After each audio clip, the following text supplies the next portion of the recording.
नमस्कार दोस्तों, stock market studies में फिर से एक बार आपको स्वागत है। तो आज मैं बात करने वाला हूँ दिग्गज एक रेलवे गवर्नमेंट का कंपनी के बारे में।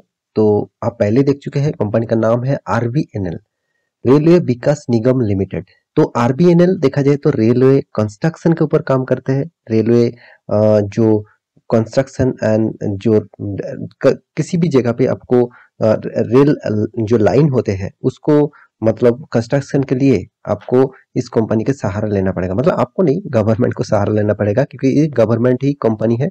और इस कंपनी के बारे में आज बात करूंगा, क्योंकि देखिए कंपनी कोई मतलब छोटा नहीं है और कंपनी गवर्नमेंट के साथ जुड़े हुए हैं।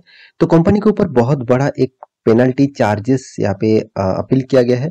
तो कौन सा पेनल्टी चार्जेस है, वो पेनल्टी चार्जेस क्या कंपनी को देना पड़ेगा, कितना बड़ा अमाउंट है, उसके बारे में सारे के सारे इन्फॉर्मेशन यहाँ पे देने वाला हूँ। तो वीडियो को लास्ट तक देखना, और अभी तक आपने इस चैनल को सब्सक्राइब नहीं किया तो जरूर सब्सक्राइब कर लेना, क्योंकि आपको daily basis stock market information and update चाहिए तो इस चैनल में बने रहिए। साथ ही साथ आप डेली बेसिस इंटरडे लेवल में काम करते हैं निफ्टी बैंक निफ्टी में, और अभी तक अपने डीमैट अकाउंट ओपन नहीं किया तो सारे के सारे लिंक नीचे डिस्क्रिप्शन में मिल जाएगा, वहां से जाकर आप चेकआउट कर सकते हैं। तो चलो एक एक करके पूरा डिटेल्स इस कंपनी के बारे में देख लेता हूँ। तो सबसे पहले मैं चार्ट पैटर्न के ऊपर चला जाता हूँ। देखिए कंपनी आज के दिन तो गैप अप में ओपन हुआ, उसके बाद देखिए धीरे धीरे किस तरीके से गिरावट हुआ। देखिए कंपनी एक पेनी स्टॉक आप बोल सकते हैं, क्योंकि कंपनी उतना ज्यादा बड़ा भी नहीं है। करीबन 6.80 करोड़ का टोटल, मतलब करोड़ का मार्केट कैपिटलाइजेशन है। मतलब 6,500, अब बोल सकते हैं 7,000, चलो मान लीजिए 7,000 करोड़ का मार्केट कैपिटलाइजेशन है। एक स्मॉल कैप टाइप कंपनी है। तो स्मॉल कैप टाइप कंपनी हमेशा देखिए जिस तरीके से वोलाटिलिटी हमेशा रहते हैं। तो इस कंपनी के 5 दिन चार्ट पैटर्न देखिए कि देखिए 5 दिन में 8% तक रिटर्न कंपनी दे चुकी है। कितना शानदार रैली दिखाया। क्या रैली के ऊपर आपको भरोसा होना चाहिए। देखिए एक मंथ में देख लीजिए 5.5% तक लॉसेस दिया, 6 मंथ में 8% तक प्रॉफिट दिया। चलो अच्छा खासा है। बहुत सारे कंपनी तो 6 मंथ में लॉसेस दे रहा है, क्योंकि कंपनी का ऑल ओवर वर्ल्ड का जो सिनेरियो है उसके हिसाब से। तो यहाँ पे कंपनी एक साल में आपको 4 साढ़े 4% तक रिटर्न दिया। 5 साल में करीबन 65% तक रिटर्न आपको करीबन 5 साल में दे चुके हैं।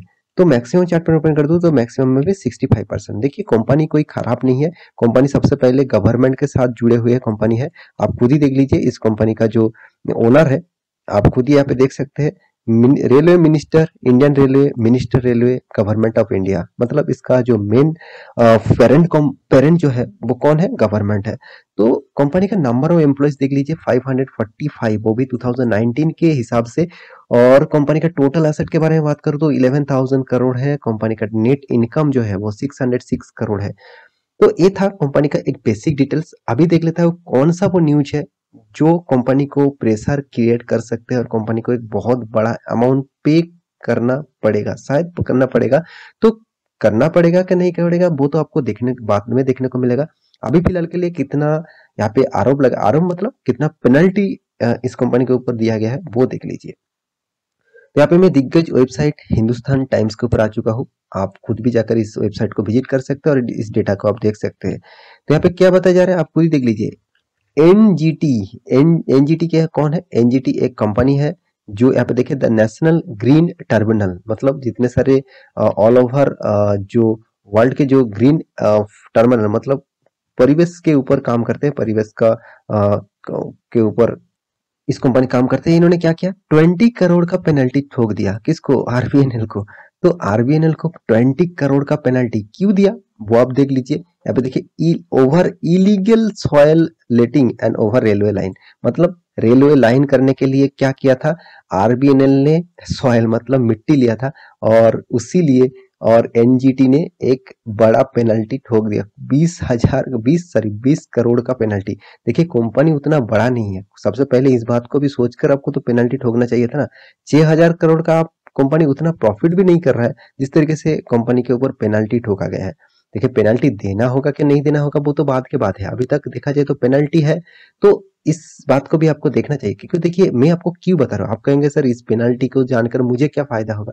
ऑब्वियसली फायदा है, क्योंकि देखिए कंपनी का इस तरीके से न्यूज आना कंपनी के लिए कितना खतरा होते हैं। और अगर ये पेनल्टी सचमुच कंपनी को देना पड़ेगा, मतलब पड़ता है, तो कंपनी के ऊपर ज्यादा प्रेशर क्रिएट हो जाएगा। क्योंकि देखिए कंपनी काम करने के लिए इस तरीके से मतलब यहाँ पे जो इलीगल जो काम कंपनी कर रहा है, मतलब इलीगल मतलब कंपनी उस तरीके से सोचकर नहीं काम किया कि यहाँ से एक्चुअली सॉइल ले लेते हैं, मतलब कोई भी जगह से सॉइल ले लेते हैं तो कंपनी का काम बन जाता, रेल लाइन का काम बन जाता, मगर वो इतना सोच कर नहीं लिया कि वो एनजीटी उसके ऊपर पेनल्टी ठोक देगा।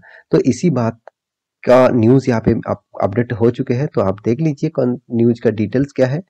तो आप देख सकते हैं द नेशनल ग्रीन टर्मिनल जो है वो found that two conductor of state owned railway Nigam limited इसके ऊपर क्या कर चुके हैं, यहाँ पे देखिए lifted huge quantities of soil and यहाँ पे देखिए नो मोर सॉरी मोरम। तो एक्चुअली मिट्टी और मोरम जो है उसको क्या कर चुके हैं कंस्ट्रक्शन के लिए, रेल लाइन, वो भी ओडिशा के रेल लाइन बिछाने के लिए जो मिट्टी और मोरम की जरूरत होते हैं वो कंपनी इलीगली मतलब ना पूछ कर एनजीटी को ना पूछकर ही यहाँ पे ले लिया था, इसीलिए एनजीटी ने क्या किया इसके ऊपर पेनल्टी ठोक दिया। तो देखिए पेनल्टी कोई छोटा मोटा नहीं है, आप खुद ही देखिए 20 करोड़ का पेनल्टी यहाँ पे कंपनी ने इसके ऊपर दिया है। तो क्या इस 20 करोड़ पेनल्टी कंपनी को देना पड़ेगा, मतलब आरबीएनएल को देना पड़ेगा, वो तो बाद में देखा जाएगा। फिलहाल के लिए मैं सिर्फ इस न्यूज को इसीलिए कवर कर रहा हूँ कि कंपनी के ऊपर प्रेशर है, क्योंकि 20 करोड़ का पेनल्टी यहाँ पे दिया गया है। शायद अगर उसको पेनल्टी देना भी पड़े तो कंपनी के ऊपर एक देखिए कंपनी का ये जो पेनल्टी है ये कंपनी के लिए क्या है, एक्सपेंस है। तो अगर इसको पेनल्टी टोटली देना पड़े तो कंपनी का एक्सपेंस ज्यादा बढ़ जाएगा। तो पिछले जो क्वार्टर फोर आएगा, अगर मान के चले क्वार्टर फोर के अंदर ही कंपनी को पेनल्टी देना पड़ा तो कंपनी का जो रेवेन्यू है वो थोड़ा सा कम हो जाएगा। तो इसलिए देखिए इन्वेस्टर हमेशा इस चीज को फोकस रखते हैं कि कंपनी के अंदर क्या कर रहा है, कंपनी इलीगल काम कर रहा है कि नहीं कर रहा है, कंपनी लीगली जा रहा है कि नहीं जा रहा है। तो सारे के सारे इन्फॉर्मेशन कंपनी के जो इन्वेस्टर है, कंपनी के ऊपर जितने सारे डीआईएस एफआईएस इन्वेस्टर है उस वो हमेशा फोकस रखते हैं इसके ऊपर। तो कभी क्या अभी इस पेनल्टी के चक्कर में कंपनी के कुछ परफॉर्मेंस खराब हो जाएगा? ऑब्वियसली नहीं, क्योंकि देखिए इस तरीके से दिक्कत तो आते रहते हैं, बहुत सारे दिक्कत कंपनी काम करने के लिए, इस तरीके से बहुत सारे दिक्कत आते रहते हैं। बीच में भी आप बहुत सारे कंपनी के ऊपर मैं वीडियो बना के दिया था कि अंदर एक बहुत सारे मतलब इलीगल काम हो रहा था, और ये तो मतलब ओपन इलीगल काम हो गया, क्योंकि कंपनी ना जानबूझकर ही दूसरे जगह से मोरम एंड सॉइल ले लिया है, मतलब मिट्टी ले लिया है, वो भी कंस्ट्रक्शन के लिए, रेल लाइन, उड़ीसा के रेल लाइन के लिए। तो उसी लिए यहाँ पे एनजीटी ने यहाँ पे उसके ऊपर पेनल्टी ठोक दिया।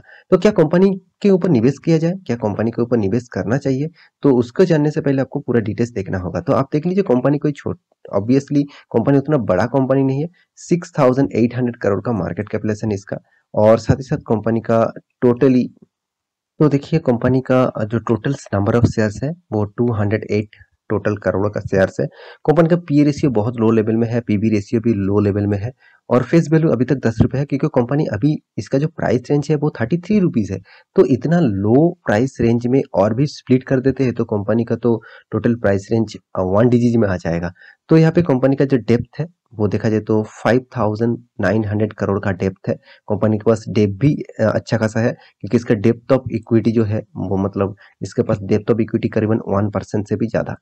तो कंपनी के जो एनुअल इनकम है वो 922 करोड़ का एनुअल इनकम किया। कंपनी का हाथ में जो कैश है वो 514 करोड़ का टोटल कैश कंपनी के हाथ में है। और एक चीज, अर्निंग पर शेयर, मतलब कंपनी की अर्निंग पर शेयर में कितना कर रहे हैं, 5.5 रुपया आप बोल सकते हैं कंपनी अर्निंग कर रहे हैं पर शेयर में। प्रोमोटर के पास 78% होल्डिंग है, प्रोमोटर एक भी शेयर यहाँ पे प्लेजिंग नहीं करके रखा, यही बात सबसे पॉजिटिविटी आपको देता रहता है। रिटर्न ऑफ इक्विटी करीबन 17% रिटर्न ऑफ इक्विटी है। तो कंपनी का सेल्स ग्रोथ के बारे में बात करो, देखिए sales growth obviously up trend में है और प्रॉफिट ग्रोथ भी अप ट्रेंड में है। देखिए पहले सेल्स ग्रोथ तो 6% था, 5 साल में 27% का सेल्स ग्रोथ बहुत शानदार है। प्रॉफिट ग्रोथ भी कितना शानदार देख लीजिए, 19%, 26% तक प्रॉफिट ग्रोथ है। रिटर्न ऑफ इक्विटी के बारे में बात करूँ तो यहाँ पे 19%, 16% तक इसका टोटल रिटर्न ऑफ इक्विटी।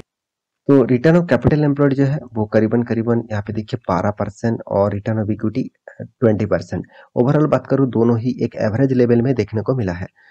तो कंपनी का जो डेप्थ ऑफ इक्विटी है मैं पहले आपको बता चुका हूँ, डेप्थ ऑफ इक्विटी यहाँ पे थोड़ा सा ज्यादा दिखा रहा है, तो फिर चलो 1% से भी ज्यादा डेप्थ है। और कंपनी का प्राइस जो कैश फ्लो है वो 10% का कैश फ्लो कंपनी के हाथ में है।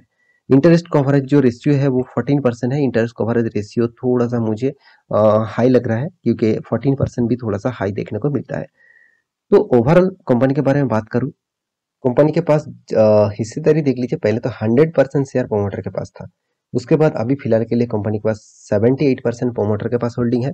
एफआईएस के पास करीबन 0.086% है, और डीएस के पास 8.8% होल्डिंग है, और पब्लिक के पास 12%। देखिए, इंस्टीट्यूशन यहाँ पे ज्यादातर होल्ड नहीं करना चाहते, क्योंकि इंस्टीट्यूशन का पता है इस कंपनी गवर्नमेंट है। सबसे पहले गवर्नमेंट कंपनी में इंस्टीट्यूशन उतना ज्यादा होल्डिंग नहीं करते और इन्वेस्ट नहीं करते। और दूसरी बात, इन्वेस्ट करते भी है तो वो शॉर्ट टर्म के लिए, लॉन्ग टर्म के लिए वो सोचते नहीं है।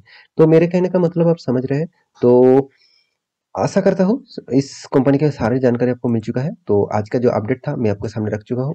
अगर कंपनी जबरदस्त है, कंपनी के ऊपर आपको ऑब्वियसली निवेश करके रखा है, तो ऑब्वियसली लॉन्ग टर्म के लिए सोचिए। देखिए, शॉर्ट टर्म में कुछ भी हो सकता है, मिनिमम आपको 10 साल इस कंपनी के ऊपर निवेश करना चाहिए। क्योंकि देखिए, कंपनी गवर्नमेंट के साथ जुड़े हुए हैं, तो आप सभी जानते हैं रेल कंस्ट्रक्शन के काम चलते रहेंगे, क्योंकि रेल कभी बंद नहीं होगा।